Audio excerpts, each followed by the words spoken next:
அனைவருக்கும் வணக்கம். அட்ட அட்ட அட்ட என்ன மேட்ச்சு, எப்படியாவது ஜெயிச்சிருவோன்னு ஒரு நட்பாசப்பட்டாச்சு. போன வருஷம் பெங்களூரில் பண்ண அடிக்கு இந்த அளவு திருப்பி கொடுத்துடலாம் அதே இடத்துலன்னு சொல்லிட்டு பார்த்தா போயிடுச்சு. ஆனால் கொஞ்சம் நிம்மதியாக இருக்குடா. கடைசி ஒரு 2-3 மேட்ச், இந்த மேட்ச் கொண்டு நான் சொல்கிறேன், தோத்ததுலேருந்து பாசிட்டிவாக தான் பேசுகிறாங்க. வர்றவங்க எல்லாரும் இப்போ தான் புரியுறாங்க.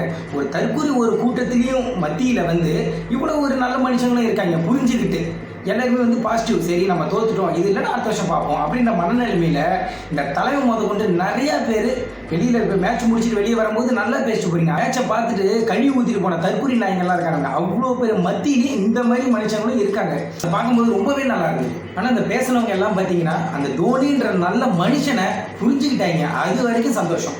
வெற்றியோ தோல்வியோ ஒரே பக்கம் நிற்கணும், அதுதான் ஒரு மனுஷனுக்கு அழகு. நீ களியில யாரா நீனு 19வது இப்படியாடா போடுவேன் 33 ரன்னு, அவன் மட்டும் நீ ஒழுங்கா போட்டுருந்தா கண்டிப்பா நீ பெங்களூர் கூட நம்ம ஜெயிச்சிருப்போம்.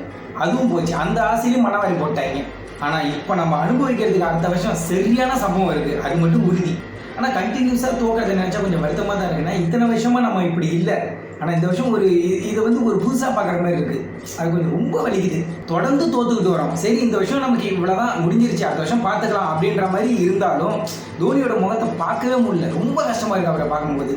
அவர் இந்த மாதிரி தலை குனிஞ்சதே கிடையாது. தலை குனிஞ்சிட்டு போகிறத பார்த்தா ரொம்ப கஷ்டமாக இருக்குது. பண்ணுறது அவர் என்ன சொன்னார், எப்படியாவது பிளே ஆஃப் போகிறதுக்கு நாங்கள் முயற்சி பண்ணுறோம், அப்படி இல்லைன்னா அடுத்த வருஷம் பார்த்துக்கலான் இருக்கு. அதே தான், அடுத்த வருஷம் பார்த்துக்கலாம் அடித்து சொல்லலாம். அடுத்த வருஷம் கப்பு நமக்கு தான். ஏன்னா அந்த கான்ஃபிடென்ட் நம்ம டீமுக்கிட்ட மட்டும்தான் இருக்குது. அதுவும் தோனி இருக்கிறனால மட்டும். மற்ற டீமுங்கள்கிட்ட போய் நீங்கள் கேளுங்களா, யாரும் இவ்வளோ கான்ஃபிடென்ட்டாக சொல்ல மாட்டாங்க. அவர் சொல்லியிருக்காரு அடுத்த வருஷம் நல்ல பிளேயரோட பெஸ்ட்டாக இருக்கும்.